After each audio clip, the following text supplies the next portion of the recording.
হট্টমেলা নয়, আমার আপনার রায় নিয়ে খাপ পঞ্চায়েত নয়। সন্ধ্যে 7টা মানেই কড়া সত্যি কথা, যা হজম করতে সময় লাগে। যুদ্ধ হোক বা দুর্নীতি, অপরাধ বা চিটিংবাজি, ঘুরিয়ে নাক দেখাই না আমি, যখন তখন রং বদলাই। আমি স্বর্ণালী, প্রশ্ন করি সোজাসুজি।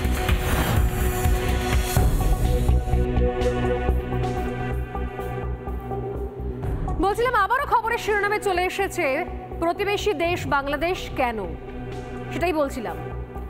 এপারে আমাদের এই রাজ্যে যেরকম বইমেলা শেষ হয়ে গেল, আরো বিভিন্ন বইমেলা চলছে জেলায় জেলায়, ঠিক সেরকম এই মরশুমে প্রতিবারের মতো এবারও বইমেলা চলছিল বাংলাদেশে।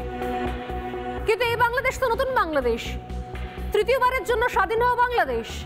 তাই এই বাংলাদেশে এবারের বইমেলাও যে কিছু ছাপ ফেলে যাবে না, স্বাধীনতার চিহ্ন বহন করবে না, তা হয় কি করে? তাই অগত্যা একই জিনিস একের পর এক এর আগে নানা রকম জায়গায়, কখনো লাইব্রেরি পোড়ানো, কখনো ঐতিহাসিক জায়গা ধ্বংস করা, আগুন জ্বালানো, ভাঙচুর, জলের গানের বাড়ি ভাঙচুর করে সেখানে 300-এর বেশি ইনস্ট্রুমেন্ট নষ্ট করে দেওয়া, এরকম হাজার একটা উদাহরণ ফিকে পড়ে গেল।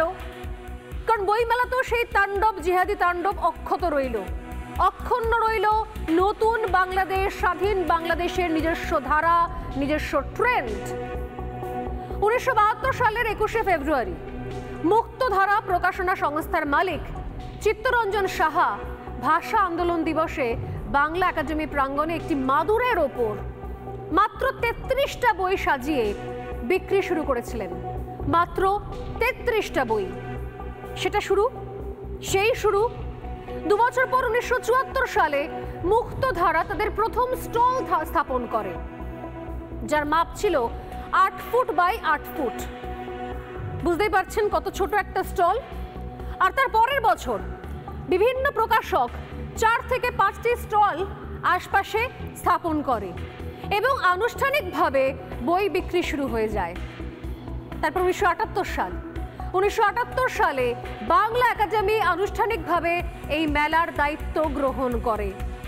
এরপর 1979 সালে বাংলাদেশের প্রকাশক এবং পুস্তক বিক্রেতা সমিতির সহযোগিতায় বাংলা একাডেমি প্রাঙ্গণে একটা প্রথম গোটা বইমেলা অনুষ্ঠিত হয়। 1984 সালে আনুষ্ঠানিকভাবে নির্দেশিকা অনুসারে প্রথম আনুষ্ঠানিক অমর 21শে গ্রন্থমেলা অনুষ্ঠিত হয়েছিল। এই ছিল বাংলাদেশের অমর 21শের বইমেলার শুরুর দিনগুলো, যেগুলো আজকে না বলে পারছি না। কারণ যে ছবি আজকে গোটা বিশ্ব দেখছে, যে ছবি আমাদেরকেও দেখতে হচ্ছে দুর্ভাগ্যজনকভাবে, একই রকম ভাষা আমাদের, অর্থাৎ একটাই ভাষা, বাংলা ভাষা।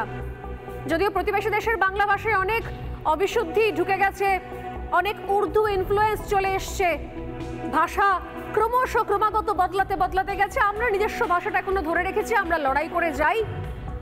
নিজেদের দেশে আমরা সসম্মানে বাংলা ভাষা নিয়ে কাজ করতে পারি, এক্সপেরিমেন্ট করতে পারি, কবিতা, গান, গল্প, সিনেমা করতে পারি নিজের ইচ্ছে মতো। কিন্তু বাংলাদেশ তৃতীয়বারের জন্য স্বাধীন হওয়ার পর সেগুলো আর করতে পারছেন না। যারা করতে চায় তাদের বিরুদ্ধে নানা রকমের পদক্ষেপ তো নেওয়া হচ্ছেই। আর নবতম সংযোজন হচ্ছে যে বইমেলা যেভাবে শুরু হয়েছিল, সেই অমর 21শের বইমেলার শুরুর দিনগুলোর গল্প যেটা আমি কিছুক্ষণ আগে বললাম, সেই দিনও নেই আর সেই বইমেলাও নেই। এই নতুন বাংলাদেশে অমর 21শে বইমেলায় ঢুকে পড়েছে কট্টরপন্থী, মৌলবাদী, জামাতি, জিহাদিরা। শুধুমাত্র তাসলিমা নাসরিনের লেখা বই রাখার অপরাধে হামলা চালাচ্ছে কট্টরপন্থীরা। এমনকি এর আগে কি তাসলিমার কোনো বই ছিল না? কখনো বইমেলা ছিল, আরো অনেকের বই ছিল। যদি ধরেও নি যে কোনো একটা স্টলে কোনো একটা বিতর্কিত লেখিকার বই রয়েছে, তার জন্য সেই স্টল ভাঙচুর করা হবে। আর যদি স্টল ভাঙচুরও করা হয়, তাহলে এর আগে বাংলাদেশ জুড়ে একের পর এক লাইব্রেরিতে আগুন জ্বালিয়ে দেওয়া হয়েছিল, সেটা কি তাসলিমা নাসরিনের বই রাখা হয়েছিল বলে? যত সমস্ত বুজরুকি, আসলে এদের দরকার হচ্ছে যেন তেন প্রকারণে শিক্ষা থেকে বাংলাদেশের মানুষকে দূরে রাখা। কারণ এদের কাছে হচ্ছে শিক্ষা মানেই হচ্ছে কোরআন, আয়াত, হাদিস। এর বাইরে কবিতা, গল্প সবই বোধহয় কোট আনকোট হারাম। জানি না আমি, নাহলে বইমেলা কখনো এ ধরনের দৃশ্যের সাক্ষী থাকবে, এটা ধারণার বাইরে। এমনকি এই অমর 21শে বইমেলা উপলক্ষে আমরা নিজেরা অনেকবার সীমান্ত পার করে বাংলাদেশে গেছি। আমি নিজে আমার কবিতার বই নিয়ে বেশ কয়েকবার বাংলাদেশে গিয়েছি, কবিতা পড়েছি। আজকে ভাবতে, জানতে, দেখতে অবাক লাগছে, ধাক্কা লাগছে যে এই সেই বাংলাদেশ, এই সেই বাংলাদেশের দীর্ঘদিনের সাহিত্য চর্চার পরিণতি, এই সেই বাংলাদেশ যে বাংলাদেশের বইমেলাতে পর্যন্ত জামাতিরা তাণ্ডব চালায়, বইমেলা পর্যন্ত রাজনৈতিক স্লোগান চলে, ভাঙচুর চলে। এই সেই বাংলাদেশ। আসলে দেশটা বদলে গিয়েছিল, দেশটা বদলে যাওয়ার ছিল, সেই জন্যই তো তৃতীয়বারের জন্য স্বাধীন করা হয়েছিল নাকি? তাও বিদেশের টাকায়, ডিপ স্টেটের টাকায়, যাদের উদ্দেশ্যই হচ্ছে বিভিন্ন দেশে টাকা দাও আর অশান্তি করো, আগুন জ্বালাও। আমাদের দেশেও চেষ্টা করা হয়েছে, পার পাইনি। আমাদের দেশের লোকগুলো এখনো পর্যন্ত শিক্ষিত, তারা আটকে দিতে পেরেছে, তাই আমরা আটকে গেছি। বড় কোনো ঘটনা ঘটেনি, এরকম বিভিন্ন দেশে তারা চেষ্টা চালায়। বাংলাদেশ ছোট দেশ, অর্থের আকাল রয়েছে, জিনিসপত্রের দাম বেশি, বেকারত্ব বেশি, তাই খুব সহজে সেই দেশের লোকদেরকে বিদেশি ফান্ডের টাকায় কিনে নিয়ে তাদেরকে দিয়ে যা খুশি তাই করানো গেছে। বলছিলাম বইমেলার কথা। বইমেলার 128 নম্বর স্টল, সেটা হচ্ছে সব্যসাচী প্রকাশনীর স্টল। সেই স্টলে বিক্রি হচ্ছিল তাসলিমা নাসরিনের লেখা একটি বই। তাসলিমার লেখা বই চুম্বন, যেটা কিনা 2023-এ প্রকাশিত হয়, সেই বইটি এবার স্থান পেয়েছিল এই সব্যসাচী প্রকাশনী। তার সঙ্গে আরো অনেক লেখক লেখিকার বই ছিল এই স্টলে। কিন্তু কট্টরপন্থীদের তো চক্ষুশূল তাসলিমা। সব্যসাচী প্রকাশনার স্টলে চলল হামলা। শতাব্দী ভব নামে আরেক লেখক প্রতিবাদ জানালে পুলিশের সামনে তাকে বেধড়ক মারধর করা হয়। বেধড়ক মারধর করা হয়, শুধু বই রাখা নয়, প্রশ্ন তোলা হয় দাড়ি নেই কেন, নিদান দেওয়া হয় কান ধরার। ভাবুন, একজন লেখক, যার বই প্রকাশিত হয়েছে, তার বই পাঠকরা পছন্দ করছেন, কিনছেন, সেই বই দেদার বিক্রি হচ্ছে, সেই বাংলাদেশ, সেই দেশ, হুমায়ুন আহমেদের দেশ, হেলাল হাফিজের দেশ, সেই দেশে দাড়ি নেই কেন বলে কান ধরার নিদান দেওয়া হচ্ছে। আমি বলি, যারা এই শো দেখছেন, যারা আজকেও দেখছেন, তারা জানেন যে আমি কোনোটা ফাঁকা কথা বলি না, কল্পনা করে করে স্বপ্ন পেয়ে কিছু বলি না। আমি যা বলি সবকিছু তথ্য প্রমাণ হাতে নিয়ে তবে বলি, না হলে বলি না। তাই এই ঘটনা তথ্য প্রমাণও আমার হাতে রয়েছে। দেখাবো সেই ছবি, সব্যসাচী স্টলে হামলা চালানোর সময়ের ছবি। দেখুন।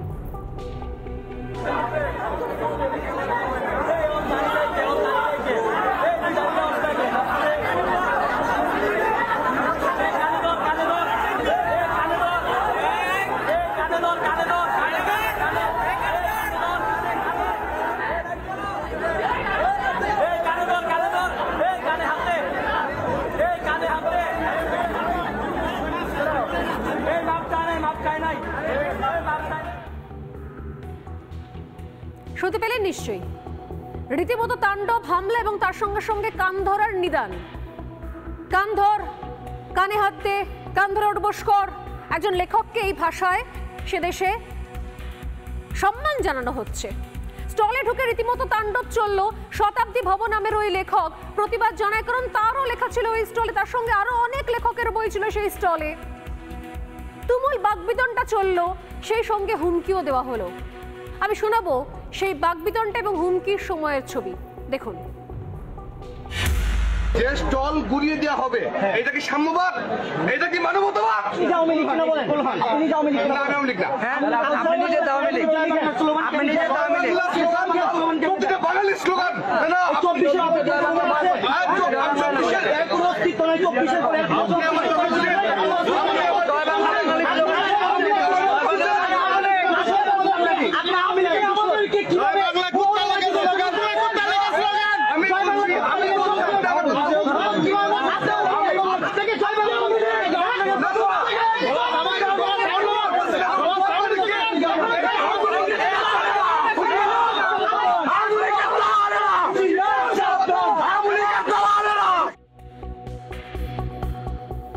শতাব্দী ভব তিনি বলার চেষ্টা করছেন যে এখানে স্টলে ঢুকে হামলা চালানো হচ্ছে, ভাঙচুর চালানো হচ্ছে, এটা কি মানবতা? এটাই কি আমার দেশ, স্বাধীন দেশ? তাকে বলা হচ্ছে তুই কি আওয়ামী লীগ, তুই কি আওয়ামী লীগ? আরে কি অদ্ভুত বিষয়! সমস্ত শিক্ষিত, তাহলে ধরে নেব সমস্ত শিক্ষিত লোকজনের আওয়ামী লীগেরই লোকজন, তাহলে এরা কারা? যারা কবিতা লিখছেন, গল্প লিখছেন, তারা সবাই আওয়ামী লীগ। কবিতা গল্প লিখলে, আমি বই ছাপালে আমি আওয়ামী লীগ হয়ে গেলাম। আমি যদি বারণ করি যে ভাই ভাঙচুর করো না, স্টলে ভাঙচুর করবেন না, বই জ্বালাবেন না, ভাঙচুর করবেন না, সেখানে অনেকের বই রয়েছে। শতাব্দী ভাব প্রতিবাদ করেছিলেন কারণ তার গায়ে লেগেছিল, কারণ তারও বই ছিল ওই স্টলে। তাকে প্রশ্ন করা হচ্ছে, তোর দাড়ি কোথায়, তুই কান ধর, তুই কি আওয়ামী লীগ? কি চমৎকার দেশটা, কি চমৎকার ভাবে এগিয়ে যাচ্ছে, তাই না?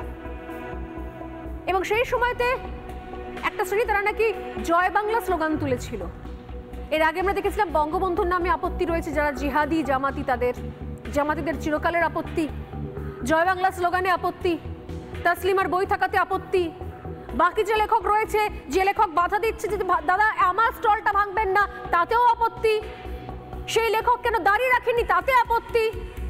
যদি কোনো লেখক হাতে পায়ে ধরে বলে যেটা মানবতা বিরোধী, এই আমার বাংলাদেশ এরকম জিনিস চায় না, এই কালচার চায় না, এই সংস্কৃতি চায় না, তাকে বলাবে তুই কি আওয়ামী লীগ, তাতে আপত্তি। প্রতিবাদ করলে আপত্তি, সমেতে আপত্তি। প্রকাশ্যে কট্টরপন্থীরা হুমকিও দেয়, মারধর করলে নাকি স্টলটাই থাকতো না।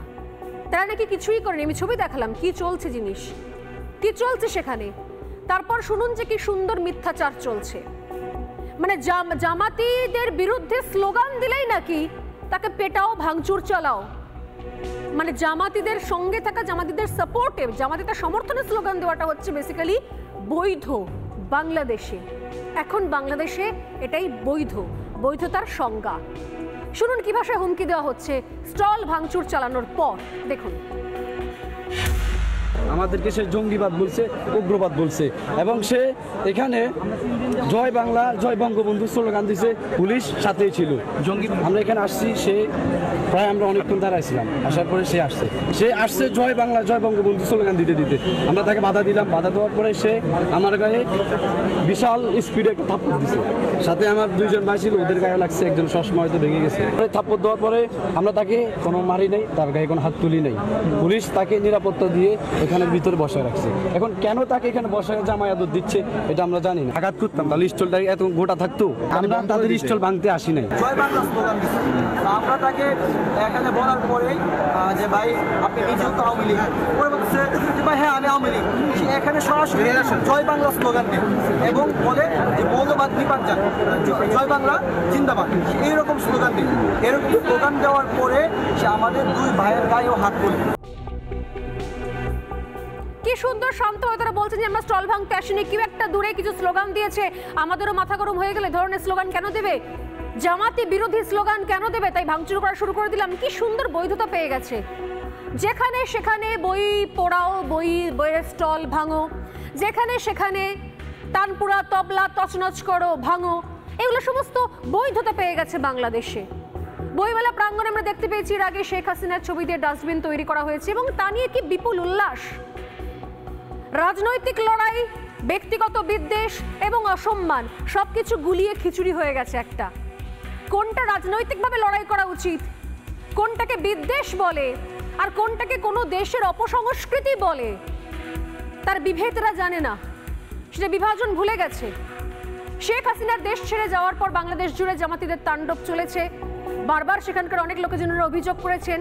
পরবর্তীকালে আমরা দেখেছি কি, যারা অভিযোগ করছেন, যারা বাংলাদেশের পরিস্থিতি নিয়ে আর মানতে পারছেন না, সহ্য করতে পারছেন, তাদের বিরুদ্ধে নাকি বিভিন্ন জায়গাতে এফআইআর করা হচ্ছে, অ্যারেস্ট ওয়ারেন্ট হচ্ছে।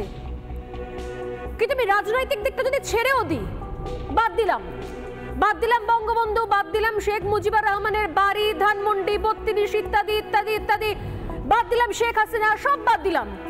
তারপর যেটা পড়ে থাকে সেটা হচ্ছে সেই দেশের ভাষা, সংস্কৃতি, শিক্ষা, দীক্ষা, ঐতিহ্য, এতদিনের ইতিহাস। লাইব্রেরি পড়তে দেখেছি আমরা, গানের ক্যাসেট জ্বলতে দেখেছি। একের পর এক হামলা চলেছে সমস্ত প্রতিষ্ঠানে, গুড়িয়ে দেওয়া হয়েছে স্থাপত্য, ভাস্কর্য। আর এবার সেই তালিকা যোগ হলো বইমেলা। নাকি বইকে ভয়? কোনটা মুক্ত চিন্তার বই? মুক্ত চিন্তা বইয়ের সংজ্ঞা কি?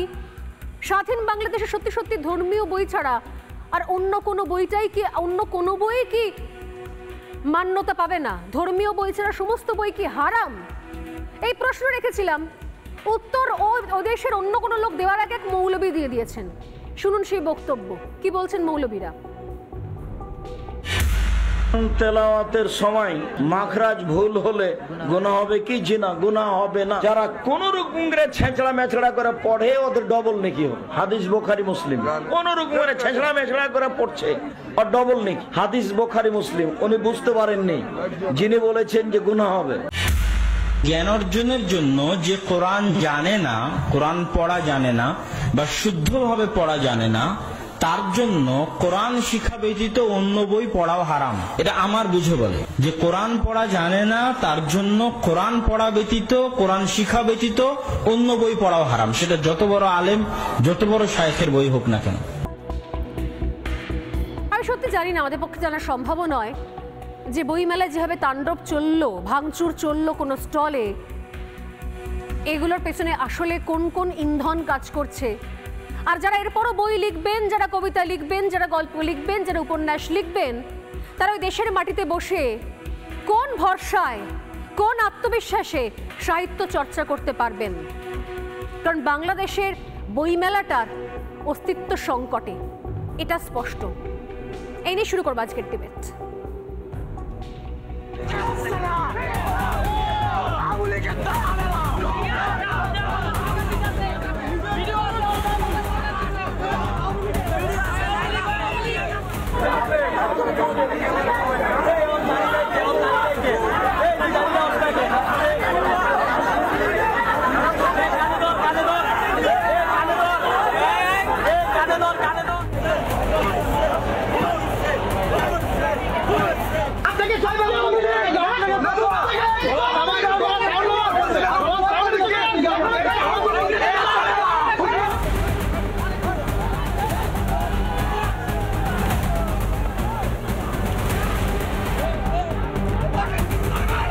এখানে সরাসরি জয় বাংলা স্লোগান দেয় এবং বলে যে মৌলবাদ নিপাত, জয় বাংলা জিন্দাবাদ।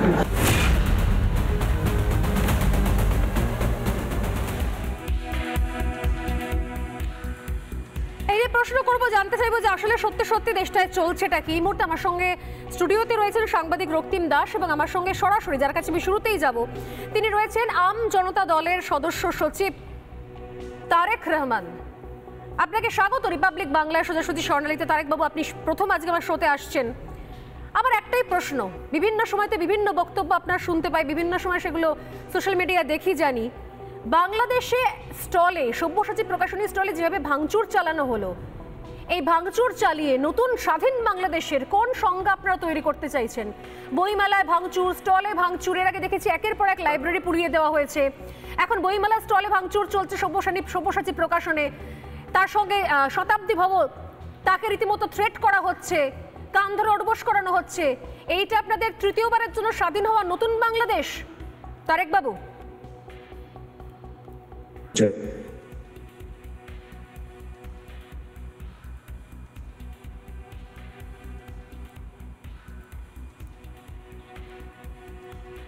শুনতে পাচ্ছেন তারেক?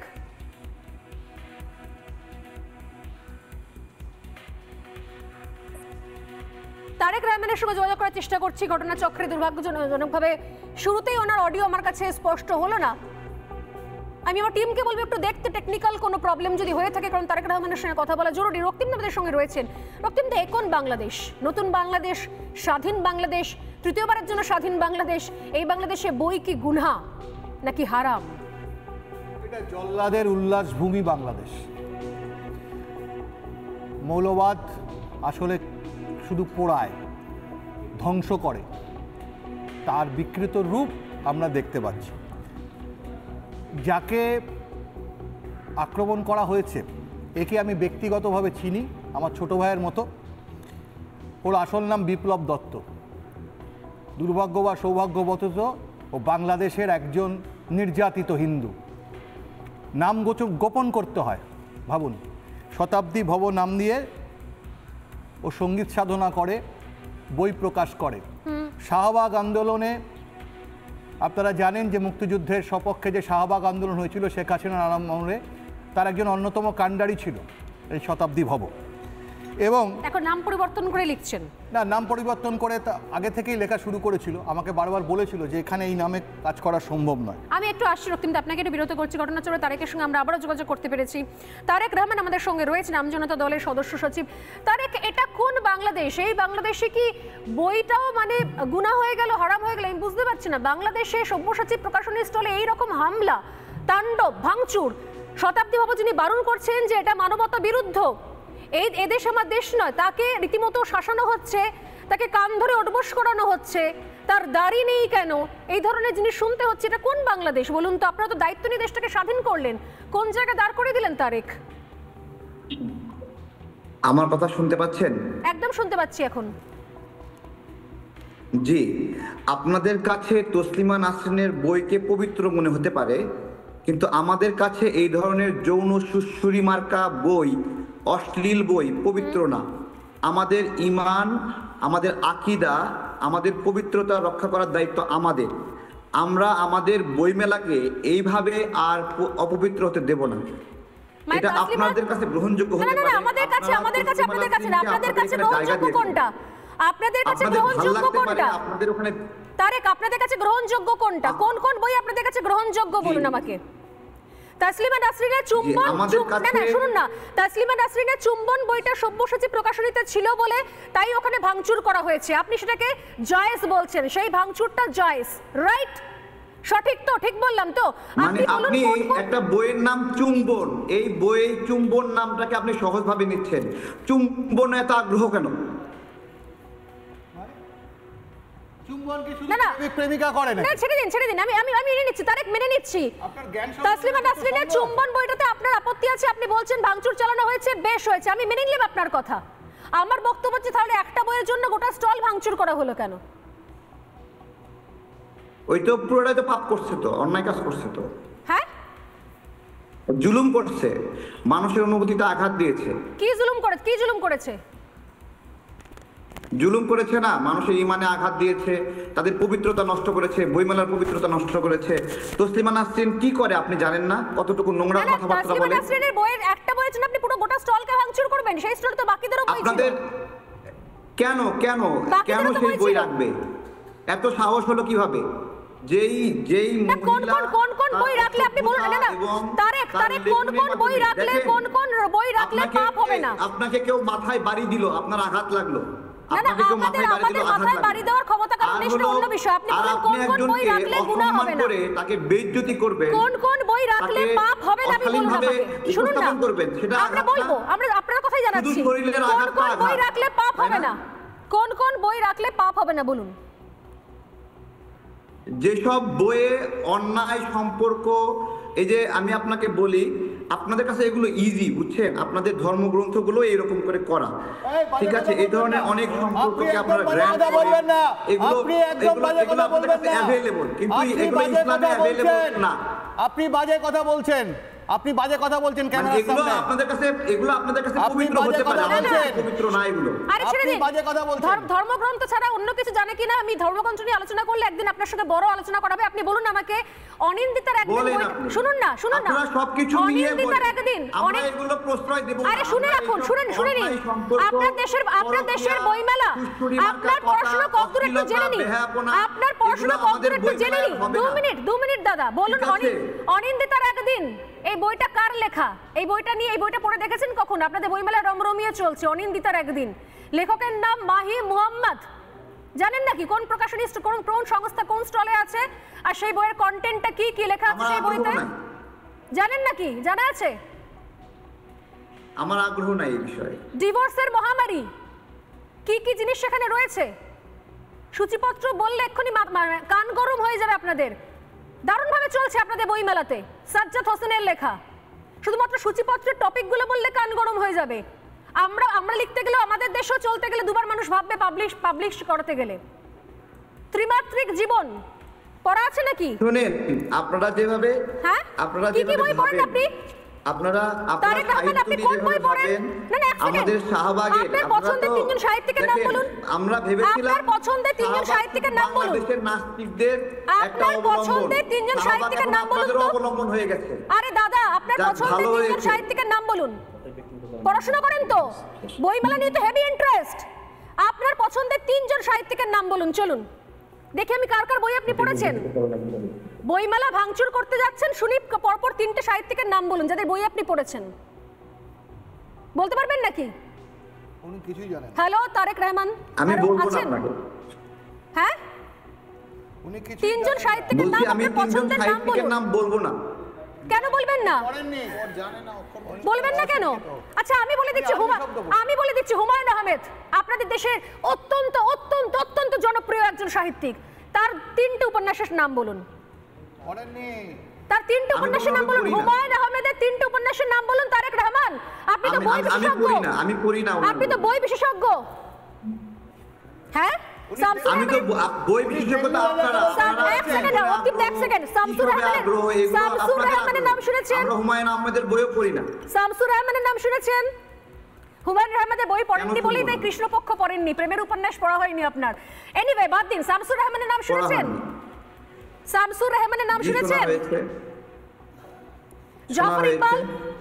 জাফর ইকবালের নাম শুনেছেন? হ্যাঁ। কি পড়েছেন জাফর? পাশ থেকে কেউ প্রম্পট করছে, জাফর ইকবালের বই কেন পড়বো? আপনার আশপাশে যারা রয়েছে তাদেরকে ওপেন চ্যালেঞ্জ দিলাম, প্রম্পট করেও কেউ বার করতে, পেট থেকে কিছু বেরোবে না, প্রম্পট করেও। আজকে আপনার শো হচ্ছে স্বর্ণালী সরকারের সঙ্গে, যিনি নিজে একজন কবি। আপনার আশপাশে যারা রয়েছে তারা প্রম্পট করেও কিছু আপনাকে কুলকিনারা বার করতে পারবেন। আপনি বলুন জাফর ইকবালের নাম শুনেছেন কিনা, শুনলে আপনি কি কি পড়েছেন? চুম্বন নিয়ে একটা কবিতা বলেন তো, আপনি কত বড় কবি দেখি। আপনি আপনার উত্তর দিন। আপনি তো বইমেলা বিশেষজ্ঞ, আমি তো বইমেলা বিশেষজ্ঞ নই। আমি তো বইমেলাতে কোন বই থাকবে আর কোন বই থাকবে না তার তো নিয়ন্ত্রণ করি না। আপনি কোথায় পড়াশোনা করেছেন? মাদ্রাসায় তো? মাদ্রাসায় পড়াশোনা করে এসেছেন। হেলাল হাফিজের কবিতা পড়েছেন? আপনি একজন কবি, হেলাল হাফিজের কবিতা পড়েছেন? বই নিষিদ্ধ হওয়াতে আপনার কি চান আপনারা? আপনি বসে থাকুন। না, আপনি বসে থাকুন। আমি উত্তর দিতে শুরু করলে আপনি উত্তর দিতে পারবেন না। আমার কাছে যা প্রশ্ন আছে আপনার কাছে তার উত্তর নেই, আপনার কাছে। শুনুন, শতাব্দী ভব আমি সবাইকে জানিয়ে রাখি, এই মিথ্যাচার আজকেই পর্দা ফাঁস হয়ে যাবে। আমি দেখছিলাম শতাব্দী ভবের বইয়ের নাম বতে বর্ণমালা। এই ভদ্রলোক লিখেছেন বতে বর্ণমালা। এটা কি অশালীন বই? অশালীন বই এটা। শতাব্দী ভবকে আপনি বলছেন আপনার দাড়ি নেই কেন? আমার প্রশ্ন তারেক রহমান, আপনার দাড়ি নেই কেন? আপনার দাড়ি নেই কেন? দাড়ি নেই বলে শতাব্দী ভবকে আপনারা কান ধরে উঠবোস করিয়েছেন একজন লেখককে। আপনারা জানেন যে আপনাদের দেশ নিয়ে কেন আমরা প্রশ্ন করি? কারণ দুর্ভাগ্য আমাদের যে আপনার আর আমাদের মাতৃভাষাটা এক, সেটা হচ্ছে বাংলা। খারাপ লাগে আমাদের দুর্ভাগ্য যে আপনারা আমাদের প্রতিবেশী দেশ এবং আমাদের রাজ্যটা আমাদের দেশের এমন প্রান্তে যে আপনাদের সঙ্গে সবথেকে বেশি সীমান্ত আমাদেরকে শেয়ার করতে হয়। আপনি বলুন যে শতাব্দী ভবকে আপনারা কান ধরে উঠবোস করিয়েছেন কেন? আপনি যদি পারেন তাহলে উত্তরটা দিন। আপনি নিজেই আলোচক। আপনি তো বলছেন না দাদা, আমি তো জিজ্ঞেস করছি। আপনি কি সঞ্চালক? আপনি প্রশ্নের উত্তর দিন, আমি চুপ করে যাব। শতাব্দী ভবকে আপনারা কান ধরে উঠবোস করালেন কোন সাহসে? শতাব্দী ভব একজন লেখক, তার নিজের প্রকাশিত বই ছিল, সেই বই মানুষ ভালোবেসে কিনছিলেন, পড়ছিলেন পাঠকরা। আপনারা শতাব্দী ভবকে কান ধরে উঠবোস করালেন কেন? আমার তো একটা প্রশ্ন দাদা, খুব সহজ প্রশ্ন দাদা, কঠিন প্রশ্ন আমি করিনি। প্লিজ বলুন। আরে বাবা, আপনি তো উত্তর চাচ্ছেন না। আপনি তো উত্তর নেব বলুন না। আপনি প্রশ্ন করছেন, বারবার উত্তর লাগবে না আপনার। উত্তর নেব বলুন না। শতাব্দী ভবকে কেন কান ধরে উঠবোস করলেন? হ্যাঁ, চুপ করেন, মুখে একটু লাগাম লাগান। এটা কি সঞ্চালক এভাবে বলে? লাগাম লাগিয়ে নিলাম মুখে। আরে ভাই, আপনি তো আমাকে ইনভাইট করছেন, আপনি আমাকে ইনভাইট করে ভরভর করে বলে যাচ্ছেন। আরে উত্তর দিন না। এই দেখো, উত্তর দিতে বলছি, এখন অন্য কি সব কথা বলছে। আপনি উত্তর দিন না, কেন ওনাকে কান ধরে উঠবোস করালেন? শুনেন, আপনি যার কথা বলছেন শতাব্দী ভব, তাকে দায়ী না রাখার কারণে হেনস্থা করা হয়নি। তার যে প্রকাশনা বা সেখানে তাসলিমা নাসরিনের বই রাখার কারণে তাকে হেনস্থা করা হয়েছে। তার বই কেন রাখবে? এবং শুধু তাই নয়, সেখানে জয় বাংলা স্লোগান দিয়েছে। এই স্লোগান দিয়ে 2000 মানুষ হত্যা করা হয়েছে। এই স্লোগান আমরা আরো দিতে দেব সন্ত্রাসীদেরকে।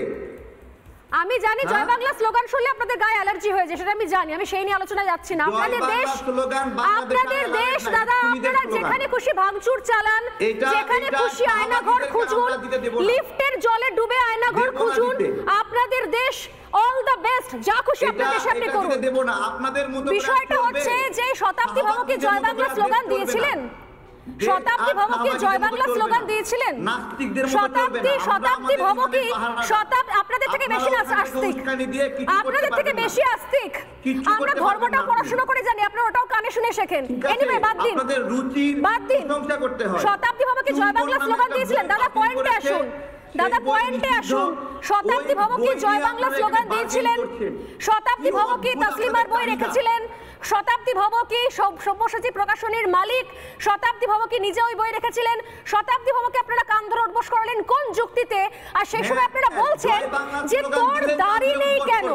আপনি বাংলাদেশে দাড়ি নেই কেন বাংলা স্লোগান দিয়ে দেখেন। হ্যাঁ, আপনি দেশে আমাদের দেশে আসেন, এখানে জয় বাংলা স্লোগান দিয়ে আরে আপনাদের দেশে আসা, আপনাদের দেশে আসার কোনো ইচ্ছেও নেই। আর আপনাদের দেশে আসার কোনো ইচ্ছে নেই, আপনাদের দেশে আসার কোনো ইচ্ছে নেই। আমার প্রশ্ন হচ্ছে উনি কি জয় বাংলা স্লোগান দিয়েছিলেন? হত্যার জন্য এই স্লোগান ব্যবহার করা হয়েছে। শতাব্দী ভব কি জয় বাংলা স্লোগান দিয়েছিলেন? আপনারা জেনেও না জানার ভান করেন। আরে দাদা জানি, আপনাদের থেকে বেশি জানি। আমি তো বলছি জয় বাংলা স্লোগান, আওয়ামী লীগ, বঙ্গবন্ধুর বাড়ি ভাঙুন, আয়না ঘরে ডুবে মরুন, লিফটের জলে চুবে মরুন, আমাদের কিছু বলার নেই। আপনাদের দেশ জয় বাংলা স্লোগান দিলে কি করবেন আপনারা বুঝেন। আমার বক্তব্য হচ্ছে যে শতাব্দী ভব কি জয় বাংলা স্লোগানটা দিয়েছিলেন? দেখেন আবরার ফাহাদকে হত্যা করা হয়েছে আপনারা শুনছেন না, শুনছেন না, এবং আপনারা যে শুনছেন না, না তো উনি সাহিত্যের নাম জানেন, না তো উনি সাহিত্যের নাম জানেন, না সাহিত্যিকের নাম জানেন, না কবির নাম জানেন, না কবিতার নাম জানেন। উনি স্ট্রেট বলছেন উনি হুমায়ুন আহমেদ পড়েননি, উনি হুমায়ুন আহমেদ পড়েননি। এর সঙ্গে আমাকে আলোচনা করতে হচ্ছে বই নিয়ে, বই মেলা নিয়ে। শতাব্দী ভবকে কেন কান ধরে উঠবোস করালেন তার উত্তরটা আমি পেলাম না। জয় বাংলা স্লোগান ও কেন বলবে? কে বলেছে? শতাব্দী ভব জয় বাংলা স্লোগান কেন বলবে? আরে শতাব্দী ভব কি বলেছে? স্লোগান এটা কেন বলবে? শতাব্দী ভব বলেছে? বলেন। আপনারা তো মানসিক রোগীতে রূপান্তরিত হয়েছেন, চুম্বন বইয়ের জন্য পাগল হয়ে গেছেন সব। মানসিক রোগীতে ঘরের বিষয়, বউরে হাজবেন্ড চুমু দিবে, এটা বইয়ে লেখার কি আছে? মানসিক রোগীতে আপনারা পরিণত হয়েছেন পড়াশোনা না করতে করতে। সুদীর্ঘকাল লেখাপড়া থেকে বহু দূরে থাকতে থাকতে, দিনের পর দিন মাদ্রাসায় দিন যাপন করতে করতে আপনারা মানসিক রোগীতে পরিণত হয়েছেন।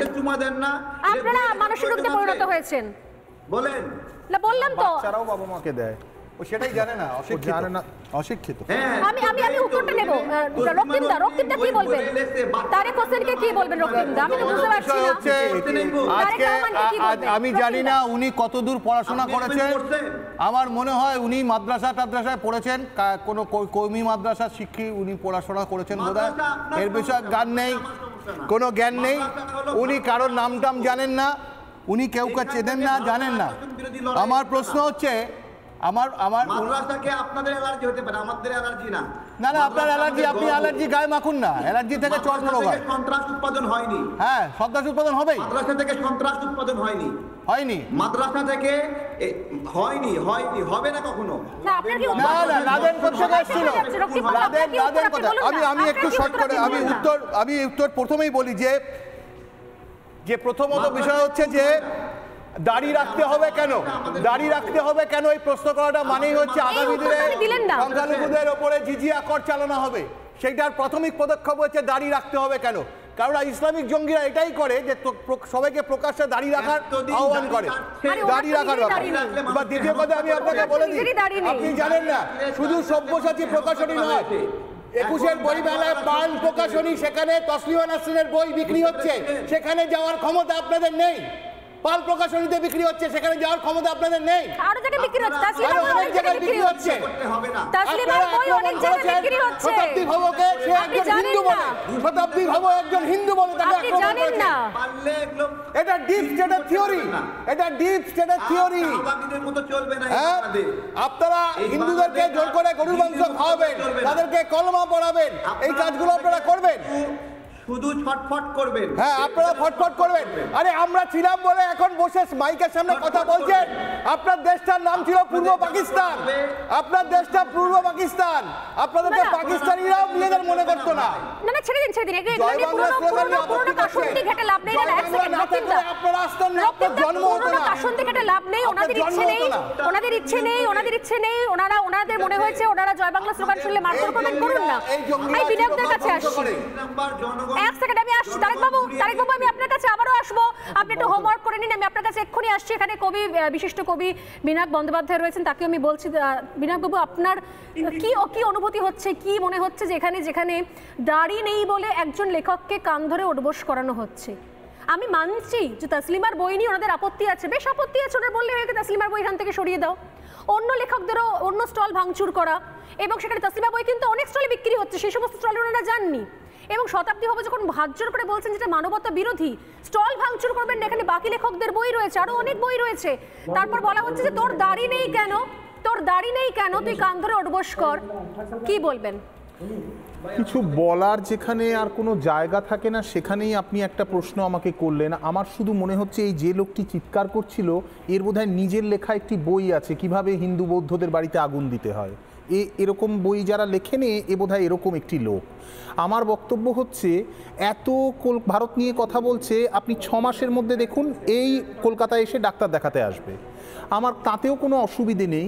এরা যে নির্লজ্জ অত্যাচার বাংলাদেশের সংখ্যালঘুদের ওপর চালাচ্ছে, তারপর একটা মিনিমাম লজ্জা মানুষের থাকে যে এই একটা মানুষকে আমি কান ধরে উঠবোস করাবো না, বইমেলায় আমার বই নিয়ে আপত্তি থাকতে পারে।